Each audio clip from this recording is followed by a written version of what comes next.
Assalamualaikum warahmatullahi wabarakatuh. Bertemu lagi dengan saya David Hendry. Pada kesempatan kali ini kita akan berbicara tentang cost estimating, gitu ya, tentang rencana anggaran biaya. Oke, pertama kita mencoba untuk memahami apa sih definisi dari rencana anggaran biaya ini dulu, Mbak. Estimasi biaya ini adalah proses perkiraan keuangan dan sumber daya lain yang diperlukan atau dibutuhkan oleh untuk menyelesaikan sebuah proyek dalam sebuah lingkup atau skop yang sudah ditentukan. Mengapa sih RAB atau cost estimating ini menjadi sangat penting begitu?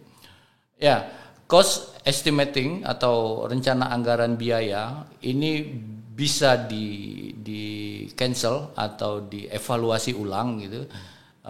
Ketika misalnya rencana anggaran biaya yang kita hasilkan itu ya biasanya sih lebih dari 10% dari perkiraan yang misalnya klien atau owner punya begitu. Sehingga proyeknya bisa saja di cancel atau misalnya RAB-nya dievaluasi ulang gitu.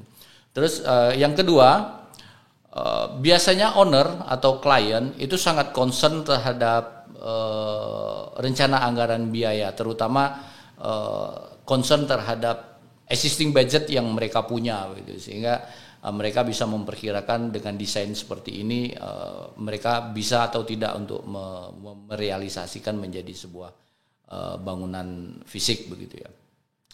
Terus yang berikutnya kemampuan dari perencana, dari seorang arsitek untuk mengestimasi sebuah kebutuhan biaya ini bisa menaikkan atau bahkan bisa menurunkan kredibilitas dari seorang perencana tersebut.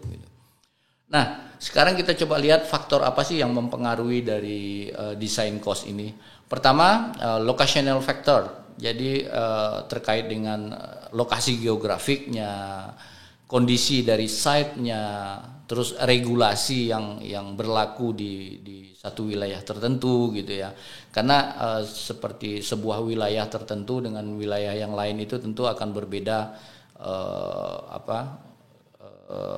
geografiknya gitu ya, baik itu dari sisi kontur, dari sisi jarak terhadap bahan baku misalnya ya.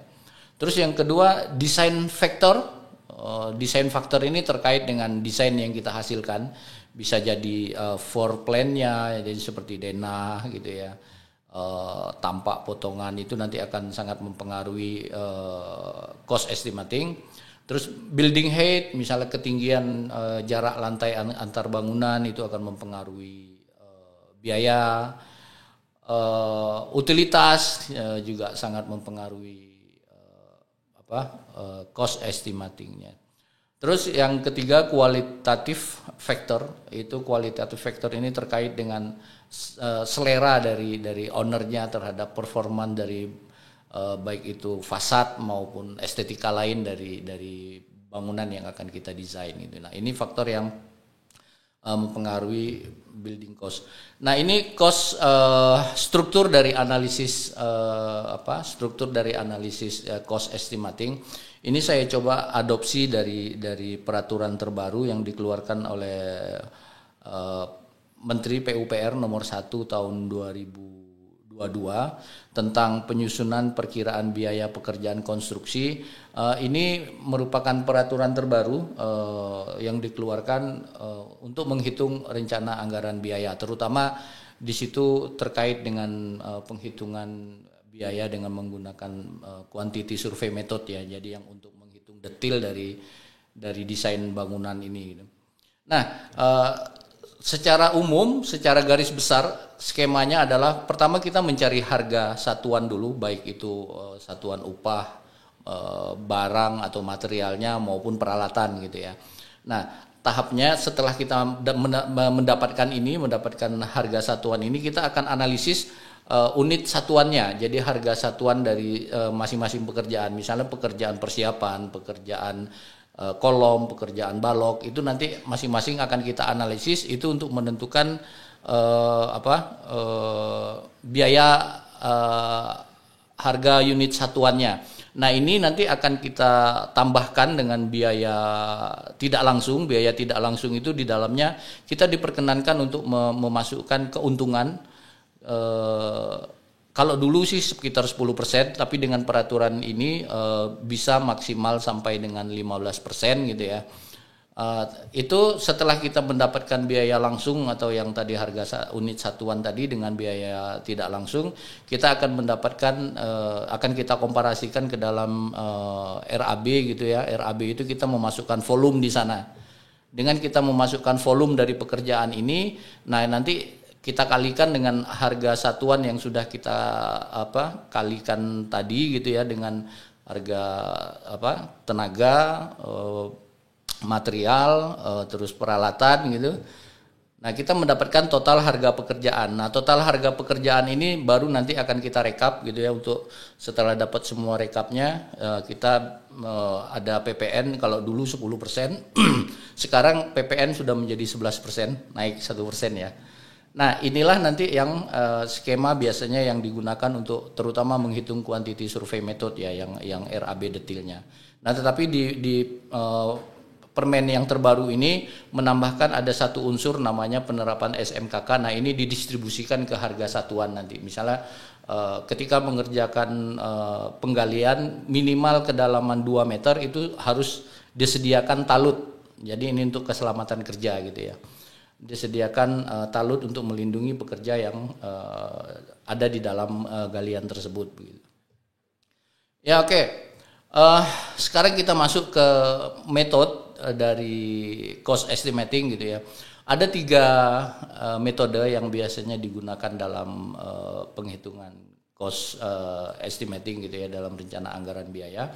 Yang pertama area and volume and other single unit rate method. Nah, jadi nanti ini masing-masing akan saya coba jabarkan dan saya akan coba berikan contoh penerapan dari masing-masing metode ini.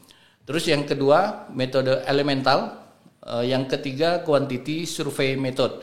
3 metode ini yang biasanya digunakan oleh perencana terutama arsitek ya untuk menghitung rencana anggaran biaya. Oke, sekarang kita coba masuk ke metode yang pertama, area and volume. Nah, jadi area and volume ini kita pada intinya kita menghitung kebutuhan biaya itu berdasarkan luas area dari desain yang kita buat atau volumenya kalau di sisi struktur gitu ya. Kalau di konstruksi itu volumenya.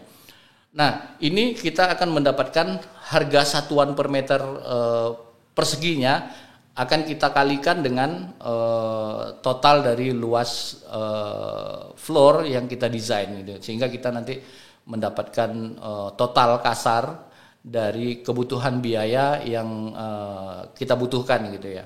Nah, tetapi area and volume ini biasanya digunakan pada preliminary design. Preliminary design ini bisa digunakan di awal, misalnya ada klien yang bertanya, kalau saya mau membangun rumah tipe 45 misalnya ya, itu saya membutuhkan biaya berapa sih? Nah, ini bisa kita hitung menggunakan area and volume gitu. Atau misalnya pada tahapan preliminary design yang kita hanya memiliki denah tampak potongan gitu ya. Nah, denah tampak potongan itu kita bisa menggunakan metode area and volume ini gitu, karena kita belum mempunyai informasi lain terkait dengan desain gitu. Nah, jadi kita bisa menggunakan ini. Oke, nah metode ini dihitung berdasarkan square meter atau volume gitu. Metode ini bisa variasinya bisa sangat luas gitu, karena perhitungan ini masih sangat kasar gitu ya. Tergantung pada fungsi misalnya. Jadi kita misalnya mau menghitung fungsinya apa sih perumahan dan fungsi rumah sakit kan berbeda, sehingga ketika kita menetapkan harga satuan per meter perseginya, jadi kita harus menyesuaikan dengan fungsi yang sedang kita desain gitu. Terus karakter desainnya misalnya apakah itu banyak ornamentasi misalnya atau bangunan-bangunan minimalis. Nah, itu bisa sangat berbeda, dan lokasi ya. Misalnya lokasi di sini kita di Jogja dan lokasi di tempat lain itu harga bisa saja sangat berbeda begitu ya. Sehingga ketika kita mau menggunakan asumsi per meter perseginya, sebaiknya kita memang menggunakan asumsi dari wilayah yang dimana desain itu kita kita buat gitu ya, sehingga akan lebih presisi begitu dibandingkan dengan kita mengasumsikan biaya meter persegi di luar wilayah, kita masukkan ke satu wilayah tertentu, itu biasnya sangat besar gitu ya. Terus metode ini tidak termasuk site improvement, jadi pematangan lahan, persiapan lahan dan lain sebagainya itu tidak termasuk. Jadi area and volume ini hanya menghitung bangunannya saja gitu ya, tidak menghitung site improvement yang ada di sekitarnya. Nah, tetapi meter persegi yang ada di area volume ini sudah mempertimbangkan pekerjaan struktur, sudah masuk di dalamnya pekerjaan arsitektur, utilitas yang ada di dalamnya gitu ya, sehingga area and volume ini perhitungan yang masih sangat kasar gitu, yang masih sangat mungkin untuk terjadi pergeseran ketika kita melanjutkan desain, apakah itu masuk ke tahapan development design atau bahkan sampai ke detail engineering design gitu ya, sehingga ini hanya digunakan untuk gambaran awal saja gitu ya, bukan menjadi patokan akhir dari kebutuhan biaya gitu. Nah, metode area and volume ini membutuhkan ketepatan kita untuk menghitung luas area, misalnya seperti skema gambar yang ada di sini gitu, mana yang bisa kita hitung sebagai full dari area untuk dihitung RAB-nya, mana area yang sebenarnya dihitung setengah begitu. Misalnya seperti di sini, ini kita perhatikan kalau yang full building gitu ya, full ruang itu biasanya memang dihitung sebagai full biaya, kebutuhan biayanya. Sementara misalnya seperti balkon, teras misalnya yang tanpa dinding masif gitu yang mengelilinginya, itu bisa dihitung setengah gitu luas areanya, sehingga kita bisa menentukan berapa sih total area yang kita desain, sehingga bisa kita kalikan dengan luas meter persegi tadi gitu ya. Terus kehati-hatian ketika kita mengambil biaya meter persegi itu gitu ya terhadap faktor bangunan yang kita desain. Misalnya tadi seperti yang saya sampaikan, kalau kita mau membandingkan meter persegi perumahan, itu ya harusnya dengan perumahan gitu ya. Jangan sampai kita membandingkan meter persegi perumahan tapi kita mengambil biaya meter persegi dari fungsi lain, misalnya apakah itu rumah sakit gitu ya, apakah itu masjid dan lain sebagainya. Tentu ini sangat berbeda gitu, sehingga ini kita membutuhkan kecermatan kita gitu ya untuk memilih biaya meter persegi mana nih yang mau kita acu untuk menghitung desain dengan menggunakan area and volume ini gitu. Terus metode ini juga membutuhkan skill atau pengalaman sang perencana gitu ya atau arsiteknya untuk beradaptasi pada special condition. Maksudnya sama-sama perumahan misalnya, tetapi yang satu berada pada lokasi yang tanah keras gitu, yang satunya berada pada kondisi tanah-tanah clay gitu ya, tanah-tanah lembek begitu, sehingga mungkin pondasinya akan sangat berbeda gitu, sehingga ini dibutuhkan skill kita memperkirakan kira-kira pondasinya nanti akan kita gunakan apa dan kenaikan harganya kira-kira berapa gitu. Nah, sehingga area and volume ini membutuhkan skill atau pengalaman ketika kita menghadapi kondisi-kondisi yang khusus gitu ya. Nah, untuk contoh kalau yang area and volume, karena ini perhitungannya masih sangat kasar ya area and volume ini, sebagai contoh misalnya di sini saya ambil pembangunan untuk perumahan gitu ya. Kenapa saya ambil perumahan gitu? Karena kalau perumahan ini tipe itu menentukan harga, dan biasanya di tipe itu harganya tidak terlalu jauh berbeda ya, karena menggunakan spesifik dari material dan standar kualitas dari materialnya itu hampir sama begitu. Nah, karena itu saya coba ambil tipe 45 misalnya. Pembangunan perumahan dengan tipe 45 dengan perkiraan kita sekitar 3,5 juta per meter persegi misalnya ya, dengan tipe 45. Nah, 3,5 ini kita dapat dari mana? Bisa jadi kita dapat dari proyek kita sebelumnya yang pernah kita kerjakan di lokasi yang kira-kira hampir sama dengan lokasi yang sedang kita desain gitu ya. Bisa jadi dengan proyek yang sama yang ada di sekitar kita ya, kita survei pasar lah gitu ya, tanya perumahan sebelahnya kira-kira berapa sih harga per meter perseginya gitu. Atau kita juga bisa mengacu dari regulation gitu. Regulation ini seperti standar satuan harga barang dan jasa gitu ya. Biasanya di masing-masing kabupaten kota itu punya standar harga gitu. Nah, di sana juga biasanya mencantumkan harga bangunan per meter persegi gitu ya. Memang standar ini digunakan untuk bangunan-bangunan pemerintah, tapi bisa juga kita gunakan sebagai standar harga satuan untuk mendesain bangunan yang lain gitu ya. Per meter persegi. Nah, dengan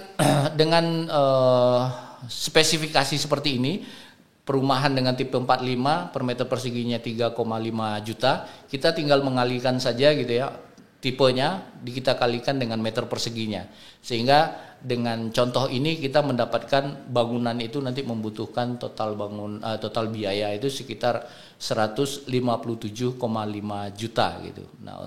Nah ini sudah all in semua yang ada di dalam bangunan ya, sudah termasuk pekerjaan strukturnya, pekerjaan arsitektur dan pekerjaan utilitas yang ada di dalam bangunannya gitu ya. Oke, ini untuk contoh yang area and volume.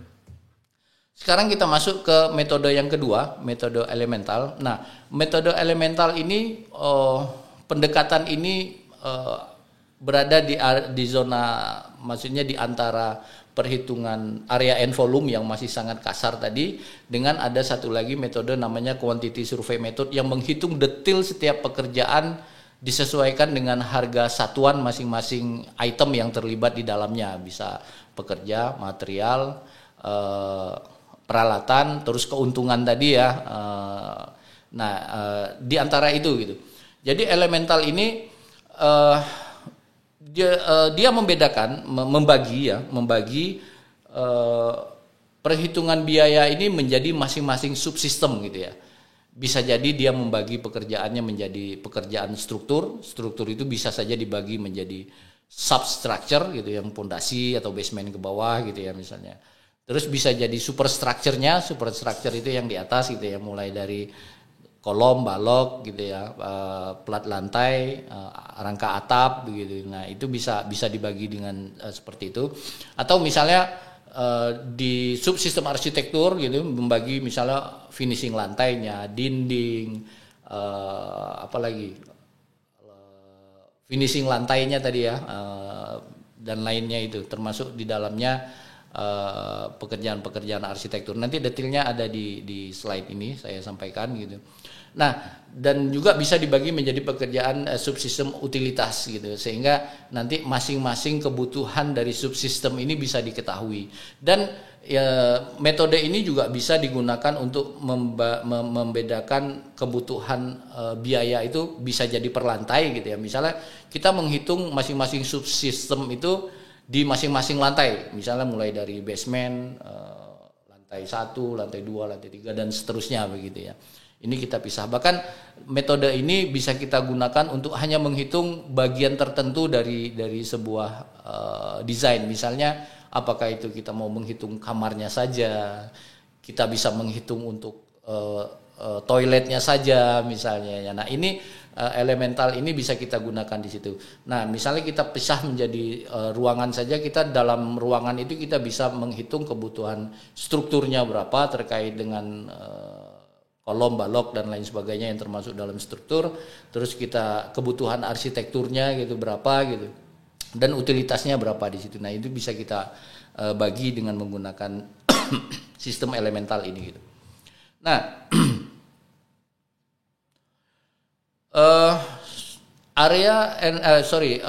ini masuk ke ini ya, elemental. Subsistem di dalam pembagian subsistem penghitungan rencana anggaran biaya ini bisa kita bagi menjadi beberapa subsistem. Kalau di sini misalnya preparation, persiapan ya, pekerjaan persiapan itu yang masuk dalam pekerjaan persiapan itu misalnya memobilisasi gitu ya, mobilisasi di awal, apakah itu pekerjaannya, peralatan dan lain sebagainya gitu. Land cleaning and equipment, misalnya pematangan lahan, persiapan lahan gitu, itu masuk dalam preparation gitu. Nah, yang termasuk di dalam structure, subsystem structure bisa masuk pondasi, sloof, kolom, balok, pelat lantai gitu ya. Kalau misalnya 2 lantai ya, pelat lantai, terus ring bulk, terus roof frame gitu ya, yang rangka atap gitu. Nah, itu masuk dalam pekerjaan struktur.